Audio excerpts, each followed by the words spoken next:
ठीक है बच्चों, अब देखो क्या है यहाँ पे कि अब जब x हमारा 0 प्लस पे हो गई बात, अब यहाँ पे देखो when x is approaching to π/2 minus, अब ये एंगल फर्दर ऐसे रिवॉल्व करके देखो π/2 की ओर जाने लगेगा। मतलब ये जो लाइन है ना ओपी लाइन, ये अगर इस लाइन की ओर अप्रोच करने लगेगा तो एंगल क्या होगा, π/2 के क्लोज जाने लगेगा, बट π/2 से हमेशा क्या होगा, छोटा होगा। तो when x is approaching to π/2 minus, तो ये बेस हमारा किसे अप्रोच करेगा, बेस देख लो, बेस तो हमारा कॉस है ना, ये किसे अप्रोच करेगा, देन कॉस एक्स किसे अप्रोच करेगा, cos x is approaching to 0 plus, and sine x is approaching to, sine x हमारा किसे अप्रोच करेगा, 1 को अप्रोच करने लगेगा, बट 1 से छोटा होगा, तो क्या होगा 1 माइनस, तो कॉस कॉट एक्स क्या हमारा, cos x upon sine x है। कॉस एक्स किसे अप्रोच कर रहा है 0 प्लस को, साइन एक्स किसे अप्रोच कर रहा है 1 माइनस को। तो अगर कोई नंबर 0 से राइट हैंड साइड पर है तो पॉजिटिव होगा, और 1 के अगर लेफ्ट हैंड साइड पे या राइट हैंड साइड पे तो भी पॉजिटिव होगा। इसका मतलब ये भी पॉजिटिव है हमारा, ये भी पॉजिटिव है, तो फ्रैक्शन भी पॉजिटिव होगा। बट न्यूमरेटर 0 को जा रहा है तो ऑन द होल फ्रैक्शन हमारा 0 को जाएगा, तो 0 प्लस की ओर जाएगा। ठीक है, अब फिर देख लो सेम एनालिसिस जो tan पे किया है ना, सेम लगेगा। अगर ये x अप्रोच कर रहा है π/2 से थोड़ा आगे निकल गया, मतलब ये जो हमारा ये बन रहा है ना रिवॉल्विंग रे, ये π/2 से थोड़ा आगे ऐसे निकल गया, ये तो बहुत आगे मैंने निकाल दिया, बट इस लाइन को समझो कि ये इस लाइन के बहुत क्लोज है, समथिंग लाइक यहाँ और इससे भी क्लोज है।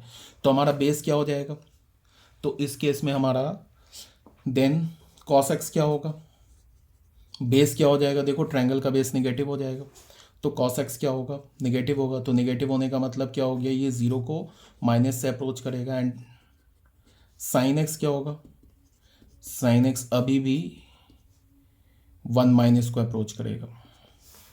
तो फिर cot x क्या होता है हमारा, cot x is cos x upon sine x, जिसमें cos x हमारा देख लो 0 माइनस, तो ये निगेटिव नंबर हो गया, और साइन x क्या हमारा 1 माइनस, तो 1 माइनस बोलने का मतलब ये पॉजिटिव हो गया। फिर देख लो cos x किसे अप्रोच कर रहा है, 0 माइनस को अप्रोच कर रहा है, साइन x किसे अप्रोच कर रहा है 1 माइनस को। अगेन हमारा न्यूमरेटर 0 है, तो on the whole cos x upon sine x किसकी ओर जाएगा, 0 की ओर। बट यहाँ पे 0 माइनस, ये निगेटिव ये पॉजिटिव है, तो ये 0 माइनस को अप्रोच करेगा। इसका क्या मतलब है कि अगर x जो है ना π/2 के राइट हैंड साइड में वो बहुत छोटा हो, तो जो cot x है ना वो 0 के क्लोज होता जाएगा और 0 के लेफ्ट हैंड साइड पे होगा, यही मतलब है। ऐसे करके तुम सारी एनालिसिस कर सकते हो। तो तुम दिखेगा क्या, चलो मैं कर देता हूँ। यहाँ पे पॉजिटिव इन्फिनिटी तो ले आए, 0 भी।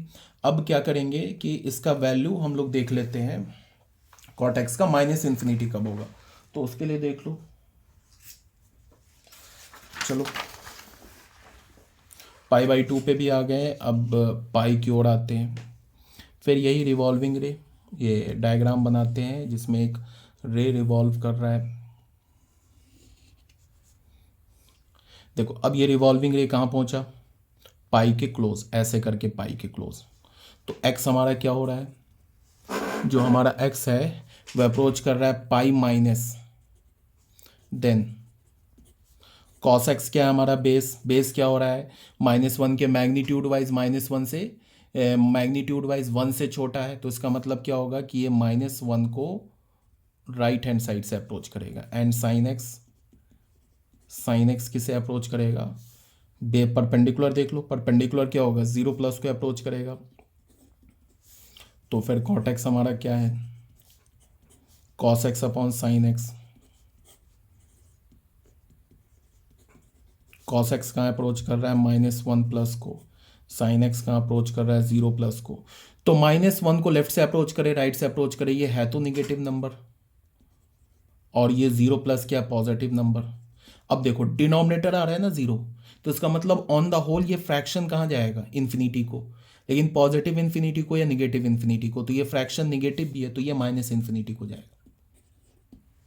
तो ऐसे करके ना तुम पाई माइनस पे भी हमने एनालिसिस किया, तुम पाई प्लस पे एनालिसिस कर सकते हो, फिर तुम 3π/2 माइनस पे एनालिसिस कर सकते हो, 3π/2 प्लस पे कर सकते हो, फिर तुम 2π माइनस पे कर सकते हो, 2π प्लस पे कर सकते हो। 2π प्लस पर और 0 प्लस पे एक ही बात है, बिकॉज 2π में अगर तुम कुछ एंगल ऐड करोगे तो वो 0 प्लस हो जाएगा, बिकॉज जैसे ही हमारा रिवॉल्विंग रेस लाइन पर आया तो 2 पाई का जो एंगल है वो क्या हो गया, मतलब तुम ऐसे ही बोल सकते हो कि एंगल 2 पाई भी हो गया, एंगल 0 भी हो गया।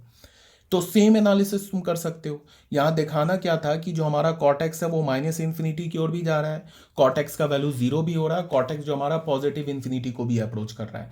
तो जब पॉजिटिव इन्फिनिटी को अप्रोच करेगा तो सारे पॉजिटिव नंबर कवर कर लेगा, जब माइनस इन्फिनिटी को अप्रोच करेगा तो सारे निगेटिव नंबर कवर कर लेगा, और कॉटेक्स का वैल्यू 0 भी है, तो रियल नंबर लाइन पे कुछ बचा ही नहीं। माइनस इन्फिनिटी से इन्फिनिटी सारे नंबर्स कवर हो गए, तो कॉटेक्स का रेंज क्या होगा, ऑल रियल नंबर। ठीक है ना। सेम एनालिसिस कर सकते हो तुम 3 पाई/2 पे और 2 पाई पे। ऐसे अगर मूव करने लगे तो फिर एनालिसिस हो जाएगा यहाँ पे -पाई/2 माइनस पर हो जाएगा, फिर और थोड़ा आगे बढ़ोगे तो -पाई/2 प्लस हो जाएगा, और थोड़ा आगे बढ़ोगे तो -पाई माइनस हो जाएगा, और आगे बढ़ोगे तो -पाई प्लस हो जाएगा, और आगे बढ़ोगे तो -3 पाई/2, ऐसे करके घूमोगे क्लॉकवाइज तो -3 पाई/2 माइनस, और आगे बढ़ोगे तो -3 पाई/2 प्लस, यहाँ पे आओगे तो -2 पाई माइनस, ऐसे मूव कर जाओगे तो -2 पाई प्लस। इन सब पे तुम एनालिसिस कर सकते हो। ठीक है, तो इससे हमें क्या होगा कि अभी ग्राफ में ये हेल्प करेगा। तो हमने क्या देखा कि जो कॉटेक्स हमारा फंक्शन है, इस कॉटेक्स फंक्शन का भी रेंज हमें क्या मिला, ऑल रियल नंबर। देख लो, range of cot x is all real number. और अगर किसी स्टूडेंट को ये नहीं समझ में आ रहा है कि मैं क्या बोल रहा हूँ, तो मैं कई बार बोल रहा हूँ कि कोई टेंशन लेने की जरूरत नहीं है। ठीक है, जब हम लोग लिमिट चैप्टर पढ़ेंगे तो उसमें ये सब जो अप्रोचिंग वाला मामला है ना, वहाँ क्लियर हो जाएगा कि बोला क्या जा रहा है। ठीक है, अब यहाँ पे एक टेबल है। ठीक है, यहाँ पे मैंने टेबल में sine x, cos x, tan x, cos x, sec और कॉन, इन सब का first quadrant, second, third and fourth quadrant पे मैंने क्या लिख रखा है कि कब इंक्रीज करेगा, कब डिक्रीज करेगा। इसका जो एनालिसिस है, इसका एनालिसिस सेम लाइन पर इस डायग्राम से हमें दिख जाएगा। जैसे तुम देखो, यहाँ पे मैंने क्या बोला कि sine x increases from 0 to 1। Sine x जो है ना वो 0 से 1 इंक्रीज कर रहा है, किस क्वाड्रेंट में, पाई/2 पे। इसका एनालिसिस जो है बहुत ही सिंपल है। देखो, फिर एक बार ना मैं ये डायग्राम बना रहा हूँ। देखो,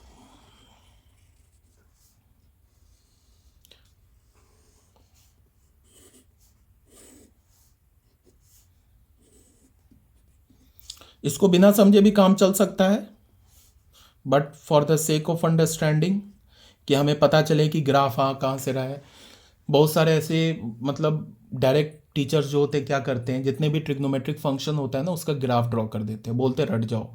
ठीक है, वैसे भी रट जाओ तो कोई प्रॉब्लम नहीं, बट अगर हमें थोड़ी उसकी अंडरस्टैंडिंग होगी ना, तो अंडरस्टैंडिंग होगी तो फिर हम क्या कर सकते हैं कि ट्रिग्नोमेट्रिक के ग्राफ से जितने रिलेटेड क्वेश्चंस आते हैं, ठीक है, मतलब ये समझो कि एक अंडरस्टैंडिंग अच्छा होगा तो तुम्हारा चैप्टर अच्छा होगा, इंटरेस्ट डेवलप होगा। ऐसे तुम्हें पता चलेगा कि साइन एक्स का ग्राफ जो है ऐसा ही क्यों बना, मतलब साइन एक्स का कुछ ग्राफ ऐसा होता है, अगर तुमने फिजिक्स में पढ़ा होगा तो साइन एक्स का ग्राफ ऐसा होता है, ऐसे करके होता है।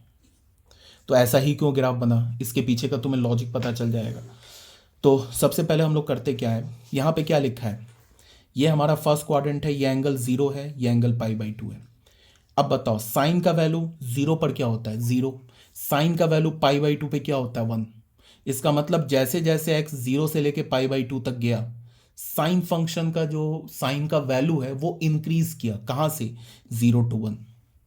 ठीक है, और थोड़ा समझना है तो तुम ऐसे देखो, जैसे जैसे देखो ये एंगल ऐसे बढ़ा, ये एंगल ऐसे बढ़ा, जैसे जैसे एंगल बढ़ता जा रहा है ना, ये परपेंडिकुलर का लेंथ बढ़ता जा रहा है, नहीं बढ़ता जा रहा है परपेंडिकुलर का लेंथ, तो यही परपेंडिकुलर तो साइन है, तो इसका मतलब साइन का वैल्यू बढ़ता जा रहा है, यही है ना परपेंडिकुलर साइन। तो जैसे देखो एक्स हमारा यहाँ पे 0 पर परपेंडिकुलर का लेंथ क्या था, 0। अब जैसे हमने एक्स को क्या किया, पाई की ओर अप्रोच करने लगे तो ये परपेंडिकुलर का लेंथ बढ़ने लगा, बढ़ते बढ़ते बढ़ते यहाँ पे एग्जैक्टली जब एक्स का वैल्यू पाई/2 हो गया तो परपेंडिकुलर का लेंथ 1 हो गया, इसका मतलब साइन एक्स का वैल्यू 1 हो गया। तो हम कैसे बोल सकते हैं कि जब एक्स हमारा 0 से पाई/2 गया तो साइन एक्स का वैल्यू 0 से 1 इंक्रीज कर गया। तो यही बात बोला गया है फर्स्ट क्वाड्रेंट में। देखो फर्स्ट क्वाड्रेंट में क्या है, increases from sine x increases from 0 to 1, sine x 0 से 1 इंक्रीज हो गया। सेकेंड क्वाड्रेंट में तुम इसी ग्राफ से देख लो, यहाँ पे देखो साइन एक्स का वैल्यू क्या है, यहाँ पे साइन एक्स का वैल्यू 1 है और यहाँ पे साइन एक्स का वैल्यू क्या है, 0 है। तो यहाँ पे 1 है, यहाँ पे 0 है, तो 1 से 0 गया। तो 1 से 0 जाने का मतलब क्या हो गया, डिक्रीज कर गया। तो हम ऐसे बोल सकते हैं कि साइन एक्स जो है सेकेंड क्वाड्रेंट में डिक्रीज करता है। कहाँ से कहाँ डिक्रीज करता है, 1 से लेके 0 तक। ठीक है, तुम ऐसे देखो, जैसे एंगल हमारा ये एंगल तो यहाँ से मेजर करते हैं, जैसे जैसे बढ़ता जा रहा है ना, मतलब पाई की ओर जाता जा रहा है, तो ये परपेंडिकुलर का लेंथ कम होता जा रहा है। और अगर परपेंडिकुलर का लेंथ कम हो रहा है, इसका मतलब साइन एक्स का वैल्यू कम हो रहा है। और यहाँ पे आके क्या हो गया, एग्जैक्टली साइन एक्स का वैल्यू 0 हो गया। इसका मतलब यही बात यहाँ पे लिखा हुआ है, सेकेंड क्वाड्रेंट में डिक्रीजेस फ्रॉम 1 to 0, 1 से 0 डिक्रीज हो गया।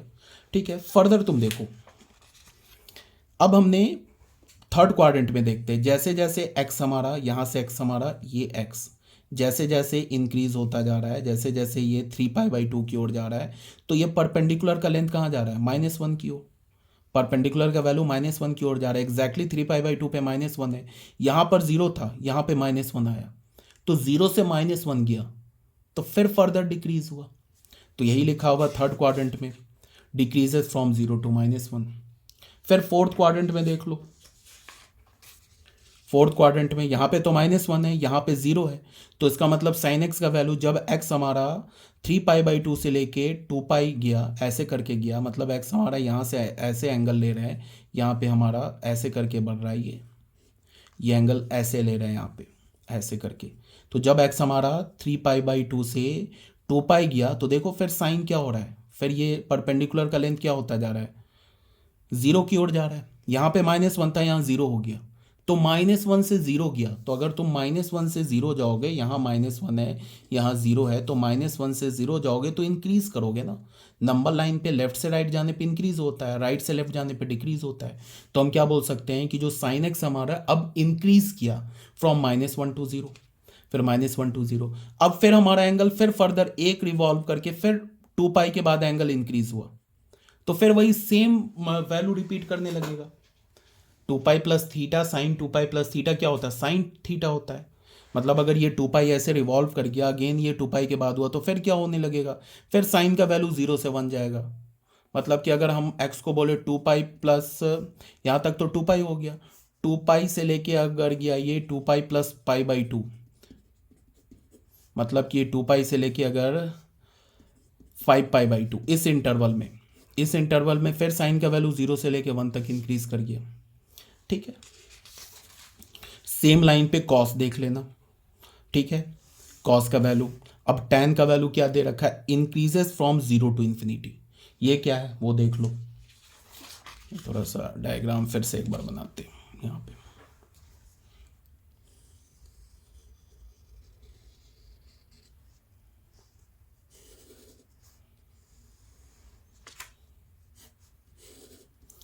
यहाँ पे देखो tan 0 पर क्या होता है, 0, π/2 पे क्या होता है, नॉट डिफाइंड। ठीक है, बट अभी मैंने क्या बोला है कि π/2 माइनस पर क्या होता है, एग्जैक्टली π/2 पे तो नॉट डिफाइंड होता है, exactly x is equal to 0 पे tan 0 होता है। बट π/2 से थोड़ा अगर पीछे है तो tan का वैल्यू कहाँ है, पॉजिटिव इन्फिनिटी। तो हम ऐसे बोल सकते हैं कि जब x हमारा 0 से π/2 के बीच में है, 0 को भी छोड़ दिया π/2 को भी छोड़ दिया, तो tan x का वैल्यू 0 से इन्फिनिटी के बीच में। तो इसको हम बोल सकते हैं कि x अगर हमारा 0 से π/2 के बीच में है, तो यहाँ से क्या हमें पता चला कि जो हमारा tan x है वो 0 से इन्फिनिटी के बीच में। तो इसको हम क्या बोल सकते हैं कि हमारा when x increases from 0 to π/2 then tan x increases from 0 to infinity। ठीक है, अब जैसे ये π/2 से आगे निकला तो फिर tan क्या हो गया हमारा, tan हमारा क्या हो गया, निगेटिव हो गया। यहाँ पे था ना -∞ पे, अभी मैंने पिछले देख लेना, पिछले जो वीडियो उसमें ऑलरेडी मैंने बता रखा है, यही तो अभी बताया था मैंने कि x is approaches to π/2 minus, π/2 minus पे क्या होगा, सॉरी π/2 प्लस पे क्या होगा, tan x किसे अप्रोच करेगा, tan x -∞ को अप्रोच करेगा। तो जैसे ही x हमारा π/2 से आगे निकला, tan x का वैल्यू कहाँ चला गया, किसे अप्रोच करने लगा, -∞ को। और यहाँ पे आया x इज इक्वल टू पाई पर tan का वैल्यू क्या होता है, 0। तो हम बोल सकते हैं कि जब x हमारा π/2 से ग्रेटर है बट पाई से स्मॉलर है, तो tan x जो हमारा -∞ से 0 के बीच में। यही चीज़ यहाँ लिखा हुआ है, ठीक है। अब माइनस इन्फिनिटी से देखो increases from zero to infinity. अब यहाँ पे क्या है, माइनस इन्फिनिटी, यहाँ पे तो माइनस इन्फिनिटी था, पाई बाई टू प्लस पे क्या था, यहाँ पे पाई बाई टू प्लस पे माइनस इन्फिनिटी था, यहाँ तक आन के जीरो हो गया, तो zero pi by two plus से जीरो पे गया, तो पाई बाई टू प्लस से जीरो पे गया, इसका मतलब क्या हुआ, सॉरी पाई बाई टू नहीं, माइनस इन्फिनिटी से जीरो पे गया, तो इसका मतलब इंक्रीज किया ना, माइनस इन्फिनिटी से जीरो जाओगे तो इंक्रीज करेगा, ठीक है। तो यही बात यहाँ लिखी हुई है, देख लो, increases from minus infinity to zero. Same line पे ये तुम चेक कर लेना, सेम लाइन पर इसको क्या कर लेना, चेक कर लेना। फिर कॉसेक एक्स सेम आर्गुमेंट पे से एक बार तुम चेक कर लेना। इसको अगर मैं एक एक मतलब हर एक क्वाड्रेंट पे करूँ तो काफ़ी टाइम लग जाएगा, तकरीबन 1 घंटे का वीडियो बढ़ जाएगा। और अगर किसी को समझ में आ रहा है तो वो खुद से भी चेक कर सकता है, इसमें ऐसी कोई बहुत बड़ी बात तो है नहीं। अगर तुम्हें tan x का समझ में आया तो तुम cosec x, sec x, cot x सबका खुद से मैं 0 प्लस माइनस 1 पे x is approaching to 0 plus 0 minus pi by two plus pi by two minus सब पे चेक कर सकते हो, ठीक है। तो ये काफ़ी इंपॉर्टेंट है। इसी टेबल के हेल्प से हम जितने भी ट्रिग्नोमेट्रिक फंक्शन है ना उसका ग्राफ ड्रॉ करेंगे, इसी टेबल के हेल्प से। इस टेबल को अगर तुम समझ रहे हो, इस टेबल में क्या लिखा हुआ है, किस क्वाड्रेंट में कैसे, देख लो एक बार। अगर तुम्हें स्क्रीनशॉट लेना है तो स्क्रीनशॉट लेके रख लो। अगर तुम्हें समझ में आ रहा है कि कैसे वैल्यू इंक्रीज हो रहा है, कैसे वैल्यू डिक्रीज हो रहा है, तो इसके हेल्प से तुम साइन कॉस टैन जितने भी ट्रिग्नोमेट्रिक फंक्शन है उसका ग्राफ ड्रॉ कर सकते हो, ठीक है। अब आ जाते हैं graph of various trigonometric function, जितने भी ट्रिग्नोमेट्रिक फंक्शन है ना उनका ग्राफ। तो सबसे पहले हम लोग आते हैं साइन एक्स पे। तो इसको थोड़ा ध्यान से देखो, ये साइन एक्स फंक्शन का ग्राफ है। तो y is equal to f x is equal to sine x, एक फंक्शन हमने लिया साइन एक्स। डोमेन ऑलरेडी बता रखा है क्या होता है, ऑल रियल नंबर। रेंज क्या होता है, -1 to 1। अब ये पीरियड क्या है, पीरियड किसे बोलते हैं, period is the least positive value, एक ऐसा सबसे छोटा पॉजिटिव वैल्यू जिस पर फंक्शन अपने वैल्यू को रिपीट करे उसे हम पीरियड बोलते हैं। किसी भी फंक्शन का अगर मैं बोलता हूं पीरियड बताओ, तो पीरियड का एक ऐसा लीस्ट पॉजिटिव वैल्यू जिस पर फंक्शन अपने वैल्यू को दोबारा रिपीट करने लगे उसे हम उसका पीरियड बोलते हैं। अब जैसे साइन एक्स फंक्शन का पीरियड होता है 2 पाई। 2 पाई क्यों होता है, साइन एक्स फंक्शन का पीरियड 2 पाई क्यों होता है वो बता रहा हूं। जैसे तुम ऐसे देखो, सबसे छोटा वैल्यू 2 पाई है जिस पर साइन एक्स फंक्शन का वैल्यू रिपीट करेगा, क्यों, because sine 2 pi plus theta is sine theta. Sine 360 degree plus 30 degree is equal to sine 30 degree. तो 2 pi is the least positive value. हाँ, साइन 4 पाई प्लस 30 डिग्री, अगर मैं बोलूं कि sine 4 pi plus pi by 6 is also sine pi by 6, but 4 pi is not the least positive value, 2 pi is the least positive value. Sine 6 pi plus pi by 3 is also sine pi by 3। 6 pi करो, 8 पाई करो, minus minus तो ले नहीं सकते, इसलिए कि period में मैंने क्या बोला, सबसे छोटा पॉजिटिव वैल्यू। तो -2 पाई एक्चुअली में sine of -2 pi plus pi by 6 भी साइन पाई बाई 6 होता है। Sine -4 pi plus pi by 6 भी साइन पाई बाई 6 होता है, लेकिन सबसे छोटा पॉजिटिव वैल्यू क्या, 2 पाई है। तो period of sine function is 2 पाई। ये किसी भी फंक्शन के लिए, साइन के लिए नहीं बोल रहा हूं, पीरियड का मतलब ही होता है least positive value in which the value of the function repeat itself is called the period. उसे हम क्या बोलेंगे, पीरियड बोलेंगे, ठीक है। अब साइन एक्स का वैल्यू 0 कहां होगा, जब x is equal to n pi होगा, ठीक है। Where n belongs to z, ये भी बता रखा है। Sine 2n pi plus x sine x होता है, ये भी बता रखा है। Maximum value of sine x क्या होगा, 1 होगा। Which occur at, sine x का जो मैक्सिमम वैल्यू कहां पे अकर होगा, 4n प्लस 1 पाई बाई 2। अब ये 4n plus 1 pi by 2 already बता रखा है, मैंने देखना जाके प्रीवियस लेक्चर में, इसको मैंने बताया कि x का वैल्यू क्या होता है, 4n प्लस 1 पाई बाई 2। इसको मैंने क्या बताया था, x is equal to 4n plus 3 pi by 2, ये ऑलरेडी बता रखा है। इस 4n प्लस 1 पाई बाई 2 और 4n प्लस 3 पाई बाई 2 को मिला के हम बोलते हैं odd multiple of pi by 2, जिस पर कॉसेक 0 होता है और यहाँ पे साइन 0 होता है, इस लाइन पर साइन 0 होता है और यहाँ पे साइन का वैल्यू -1 होता है। तो अगर मैं बोलूँ कि sine x is equal to 1, sine x का वैल्यू 1 कब होगा, तो वो होगा 4n प्लस 1 पाई बाई 2 पे। साइन x का वैल्यू -1 कब होगा, तो वो होगा 4n प्लस 3 पाई बाई 2 पे, ठीक है। साइन एक्स का वैल्यू जीरो कब होगा, जीरो यहाँ पे भी होता है, यहाँ पे भी होता है, यहाँ पे क्या होता है 2n पाई, यहाँ पे क्या होता है 2n प्लस 1 पाई। तो अगर मैं बोलूँ कि साइन एक्स का वैल्यू जीरो कब होगा तो n पाई पे, 2n plus 1 pi, sorry 2n pi and 2n plus 1 pi मिला के क्या बोल दिया n पाई। तो sine x is equal to zero imply x is equal to n pi. ठीक है, तो यही बात यहाँ पे लिखा हुआ है कि मैक्सिमम वैल्यू साइन एक्स का क्या होगा 1, कहाँ आकर होगा 4n प्लस 1 पाई बाई 2 पे। मिनिमम वैल्यू साइन एक्स का क्या होगा -1, कहाँ पे ये होगा 4n प्लस 3 पाई बाई 2 पे। अब ये साइन फंक्शन का ग्राफ, ठीक है। अब ये ग्राफ कैसे बना वो बता रहा हूँ। हम लोग क्या कर रहे हैं, एक्स एक्सिस पर सबसे पहले किसी भी फंक्शन का हम ग्राफ ड्रॉ करते हैं।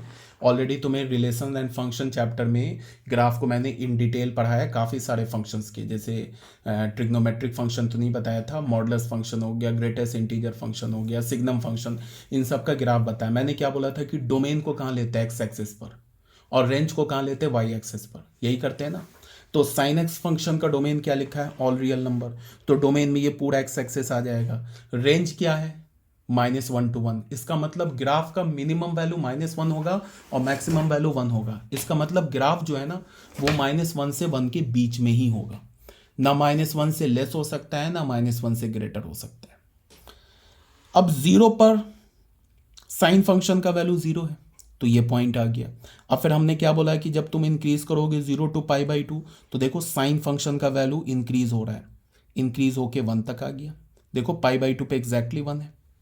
इस पॉइंट का कोऑर्डिनेट क्या है, इस पॉइंट का कोऑर्डिनेट है π/2, 1। इसको तुम ऐसे ही बोल सकते हो π/2, साइन π/2, एंड साइन π/2 इज 1। ये क्या हो जाएगा π/2, 1। ठीक है ना। तो देखो ये अभी टेबल बताए ना, यहाँ पे साइन एक्स क्या हो रहा है, इंक्रीजेस फ्रॉम 0 to 1, 0 पर 0 है, π/2 पे 1 है, तो देखो इंक्रीजेस फ्रॉम 0 to 1 और π/2 पे फंक्शन का वैल्यू 1 है। तो यहाँ से यहाँ तक ये ग्राफ समझ में आ गया। फिर π/2 से पाई जब तुम आ गए सेकेंड क्वाड्रेंट में, तो फिर साइन एक्स का वैल्यू डिक्रीज हो गया, कहाँ से 1 से 0, और पाई पर क्या हो गया देख लो, इस पाई पर 0 हो गया। देख लो एक्स का वैल्यू पाई डालोगे तो वाई का वैल्यू 1 हो गया, इसका है ना π, 0, तो x इज इक्वल टू पाई पर y का वैल्यू 1 है, तो देखो यहाँ पे पाई पर आके 0। फिर जब हम थर्ड क्वाड्रेंट में गए, पाई से 3π/2 थर्ड क्वाड्रेंट में गए, तो साइन एक्स क्या हो गया, अगेन फर्दर डिक्रीज हुआ फ्रॉम 0 to -1। एग्जैक्टली देखो 3π/2 पे फंक्शन का वैल्यू -1 है, वाई एक्सिस पे लेते हैं ना। उसके बाद फिर देखो 3π/2 से 2π गए फोर्थ क्वाड्रेंट में, तो फिर इंक्रीज हुआ फ्रॉम -1 to 0। देख लो यहाँ पे लिखा हुआ इंक्रीजेस फ्रॉम -1 to 0। ठीक है, अब ये तो 2π तक चले गए, यहाँ तक देखो 2π तक तो चले गए। एक साइकिल हमारा एंटी क्लॉकवाइज में, देखो 0 से 2π तक गए, तो हमारा साइन एक्स का ये पूरा यहाँ से यहाँ तक ये साइकिल रिपीट हो, ये साइकिल आ गया, साइन एक्स का ग्राफ आ गया। अब 2π से आगे बढ़ोगे तो सेम साइकिल रिपीट होगा। क्यों रिपीट होगा, बिकॉज 2π से आगे बढ़ेंगे तो साइन एक्स का वैल्यू रिपीट होने लगेगा। तो जब साइन एक्स का वैल्यू रिपीट होने लगेगा तो उसका ग्राफ रिपीट होने लगेगा। तो 0 से 2π जो साइन एक्स का कर्व है वही एग्जैक्टली सेम कर्व होगा 2π से 4π तक। देख लो ऐसा ही तो कर्व ऐसे गया, यहाँ से यहाँ तक गया 2π तक, तो 2π से 4π तक सेम कर्व चलेगा। फिर 4π से 6π सेम कर्व चलेगा, फिर 6π to 8π सेम कर्व चलेगा। ठीक है, अब आगे बात समझ में।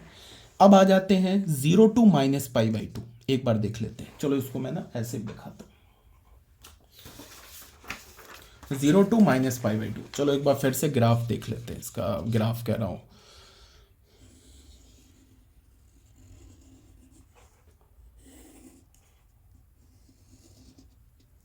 देखो साइन का वैल्यू, अब रोटेट अगर हम ऐसे करते हैं, यहाँ पे साइन क्या है 0, यहाँ पे क्या है -1, तो 0 से -1 गया तो इसका क्या मतलब हो गया, डिक्रीज हो गया। यहाँ पे क्या है 0, तो -1 से 0 किया तो इंक्रीज हो गया। जब x हमारा 0 से -π/2 गया, हम ऐसे बोल सकते हैं ना, x इज 0 से -π/2, सॉरी -π/2 से x ग्रेटर है बट लेस देन 0, देन जो हमारा क्या है साइन x है वो क्या होगा, इंक्रीज 0 से गया ये -π/2, साइन क्या हो गया 0 to -1, sine x decreases from 0 to -1, -1 decrease हो गया। अगर x का रेंज है -π/2 to 0, तो साइन x का रेंज क्या होगा, -1 से 0 के बीच में होगा। फिर अब बताओ, जब x हमारा pi minus pi by to से माइनस पाई गया तो साइन x क्या हो गया, यहाँ पे तो -1 है बट यहाँ पे 0 है, तो -1 से 0 क्या गया तो क्या हो गया, ये -1 से 0 जाने का मतलब इंक्रीज हो गया। तो देख लो यहाँ कर्व में तुम देख लो, देखो जब x हमारा 0 से माइनस पाई बाई टू गया तो साइन x का वैल्यू डिक्रीज हो गया फ्रॉम 0 टू -1, देख लो एग्जैक्टली पाई बाई टू पर -1 है। और फिर जब माइनस पाई बाई टू से माइनस पाई गया तो देखो इंक्रीज किया, तो देखो कर्व फिर ऊपर आने लगा, ऊपर आके एग्जैक्टली माइनस पाई पर क्या है, 0 है। फिर जब माइनस पाई से -3 पाई पाई बाई टू जाएगा, यहाँ पे देख लो ये तो माइनस पाई है ना, अगर रोटेट कर रहे हो तुम ऐसे क्लॉकवाइज तो ये तो माइनस पाई है, तो माइनस पाई से अगर तुम जाओगे कहाँ पे, -3 पाई बाई टू पे, तो यहाँ पे तो साइन का वैल्यू क्या है 1 है और यहाँ साइन का वैल्यू 0 है, तो 0 से 1 गया तो इसका मतलब इंक्रीज किया। तो देखो माइनस पाई से -3 पाई बाई टू ऐसे जाओगे ना एक्स को, तो देखो साइन का वैल्यू इंक्रीज नहीं हो रहा है, इंक्रीज होकर एग्जैक्टली 3 पाई बाई टू पे 1 हो गया। फिर जब वो -3 पाई बाई टू से -2 पाई गया, देखो ये -3 पाई बाई टू से जब ये -2 पाई ऐसे रोटेट करके यहाँ आ गया तो 1 से 0 हो गया, तो 1 से 0 हो गया इसका मतलब डिक्रीज किया। तो देख लो -3 पाई बाई टू से -2 पाई फिर डिक्रीज हो गया, एग्जैक्टली -2 पाई पर 0 हो गया। अब जैसे ही ये -2 पाई पर एक बार रोटेट करके यहाँ पहुंचा, तो फिर अब अगर ये फर्दर घूमता है, तो अगर ये फिर फर्दर घूमता है तो फिर साइकिल रिपीट होने लगेगा। तो फिर इसका मतलब क्या है कि 0 से -2 का ग्राफ देखो या -2 से -4 पाई का ग्राफ देखो, 0 से -2 का ग्राफ देखो -2 पाई का, ये ऐसा कर्व है, और -2 पाई से -4 पाई का कर्व देखो, फिर -4 पाई से -6 पाई का कर्व देखो, ये क्या होगा, एग्जैक्टली सेम होगा। तो ऑन द होल ये साइन एक्स फंक्शन का कर्व आ गया। ये तो रही बात समझाने वाली बात। अब बात है, अगर नहीं समझ में आ रहा है ये सब बात, तो तुम्हें क्या याद रखना है, साइन एक्स फंक्शन का डोमेन, साइन एक्स फंक्शन का रेंज, और मैक्सिमम वैल्यू क्या होती है साइन एक्स की, मिनिमम वैल्यू क्या होती है, किस पॉइंट पर मैक्सिमम मिलता है, सॉरी किस पॉइंट पर मिनिमम मिलता है, ठीक है। उसके बाद ग्राफ कैसे याद रखोगे, ऐसे लाइन बनाया एक्स एक्सिस, ऐसे लाइन बनाया वाई एक्सिस, एक लाइन ऐसे डॉट डॉट बना दिया। और कई बार मैं ऑलरेडी बोल चुका हूँ, हर वीडियो लेक्चर पे तो नहीं बट हमेशा बोलता रहता हूँ, ग्राफ सबसे इम्पॉर्टेंट होता है। ऐसे मैंने बोला कि फंक्शन चैप्टर ही काफ़ी इम्पॉर्टेंट है, बट ग्राफ जो है ना सबसे इम्पॉर्टेंट है। अगर ग्राफ नहीं समझ में आता है और अगर फंक्शन का ग्राफ याद नहीं है तो फिर फंक्शन पढ़ने का कोई मतलब ही नहीं है, ठीक है। ये पॉइंट का कोऑर्डिनेट, अब रटने वाली बात बता रहा हूँ कैसे रटोगे, 0,1, ये पॉइंट हो गया 0,-1। अब ग्राफ कैसे चलेगा, 0 से ऐसे उठेगा, ऐसे ऐसे वेव बनेगा, ऐसे ये वेव कहाँ तक जाएगा, पॉजिटिव इन्फिनिटी तक ऐसे बढ़ता जाएगा, ये फिर ऐसे जाएगा। मतलब ये अब यहाँ पे एग्जैक्टली इसके एकदम पिक पर क्या डालोगे, पाई by to, pi by to, pi by to add करते जाओ, पाई बाई टू में पाई बाई टू ऐड करोगे तो ये पाई, फिर पाई में पाई बाई टू ऐड करोगे एग्जैक्टली यहाँ पे ये 3 पाई बाई टू, फिर 3 पाई बाई टू में पाई बाई टू ऐड करोगे 2 पाई, फिर 2 पाई में पाई बाई टू ऐड करोगे 5 पाई by to, 5 pi by to में पाई बाई टू ऐड करोगे 3 पाई, 3 पाई में पाई बाई टू ऐड करोगे तो हो जाएगा 7 पाई by to, 7 pi by to में पाई बाई टू ऐड करोगे 4 पाई, 4 पाई बाई टू में पाई बाई टू ऐड करोगे 9 पाई बाई टू, तो ये 9 पाई बाई टू, फिर पाई बाई टू ऐड करोगे तो आ जाएगा 5 पाई, ऐसे बढ़ाते जाओ, ये कहाँ तक बढ़ेगा, पॉजिटिव इन्फिनिटी तक। ये माइनस पाई बाई टू में माइनस पाई बाई टू, फिर सब्ट्रैक्ट करो माइनस पाई, ये -3 pi by to, -2 pi and so on, ऐसे ग्राफ याद कर लो, ठीक है। ये कॉस एक्स का कर्व हो गया। सेम लाइन पर जैसे मैंने साइन एक्स फंक्शन को एक्सप्लेन किया ना कि साइन एक्स फंक्शन कब इंक्रीज हो रहा है, साइन एक्स फंक्शन कब डिक्रीज हो रहा है, तो ऐसे सेम लाइन पर तुम कॉस एक्स भी देख सकते हो। साइन एक्स में क्या हो रहा था, परपेंडिकुलर हो रहा की बात चल रही थी, कॉस एक्स में क्या चलेगा, बेस की बात चलेगी, तो तुम सेम लाइन पे कॉस एक्स भी देख सकते हो। जैसे y = f(x) = cos x, जो साइन एक्स का डोमेन होता है वही कॉस एक्स का डोमेन होता है, जो साइन एक्स का रेंज होता है वही कॉस एक्स का रेंज होता है। हाँ, अब कॉस एक्स का वैल्यू 0 कहाँ होता है, ये मत बोलना कि कॉस एक्स जहाँ 0 होता है वहीं साइन एक्स भी 0 होता है, ऐसी कोई बात नहीं है। कॉस एक्स कहाँ 0 होता है, पाई बाई टू के ऑड मल्टीपल पे। साइन एक्स कहाँ 0 होता है, पाई बाई टू के n पाई पे, पाई के इंटीग्रल मल्टीपल पे। कॉस एक्स का मैक्सिमम वैल्यू कहाँ क्या होता है 1, जो साइन एक्स का मैक्सिमम वैल्यू है, बट कॉस एक्स का मैक्सिमम वैल्यू मिलता कहाँ पे, कॉस एक्स का मैक्सिमम वैल्यू यहाँ मिलेगा। 1 कहाँ होता है कॉस एक्स, यहाँ होता है ना इस लाइन पर, तो x is equal to 2n pi पर cos x अपना मैक्सिमम वैल्यू देता है। मिनिमम वैल्यू कहाँ होता है? इस लाइन पर। तो x इज इक्वल टू कहाँ पे? 2n प्लस 1 पाई पर cos x का मिनिमम वैल्यू होता है। और x इज इक्वल टू ये लाइन क्या हमारा, अगर हम बात करें तो ये लाइन हमारा क्या है? x is equal to 2n pi है। ये लाइन क्या हमारा? x is equal to 2n plus 1 pi है। और ये लाइन क्या है हमारा? x is equal to 4n plus 3 pi by 2 है। और ये क्या है हमारा? x is equal to 4n plus 1 pi by 2। ठीक है, तो cos x कहाँ मैक्सिमम होगा? 2n पाई पे। मिनिमम कहाँ होगा? 2n प्लस 1 पाई पे। यहाँ पे cos x 0 होगा, यहाँ पे cos x 0 होगा। दोनों को मिला के इसको मिला के odd multiple of pi by 2 बोल दिया। ये भी ऑड नंबर है, ये भी ऑड नंबर है। ठीक है, तो यही बोला जा रहा है maximum of cos x। cos x का मैक्सिमम वैल्यू क्या होगा? 1। कहाँ करोगा? x is equal to 2n pi पे। मिनिमम ऑफ cos x क्या होगा? -1। कहाँ करोगा? 2n प्लस 1 पाई पे। n belongs to z। ठीक है, अब ये तो हमारा हो गया cos x फंक्शन। अब आ जाते हैं cos x फंक्शन के ग्राफ पे।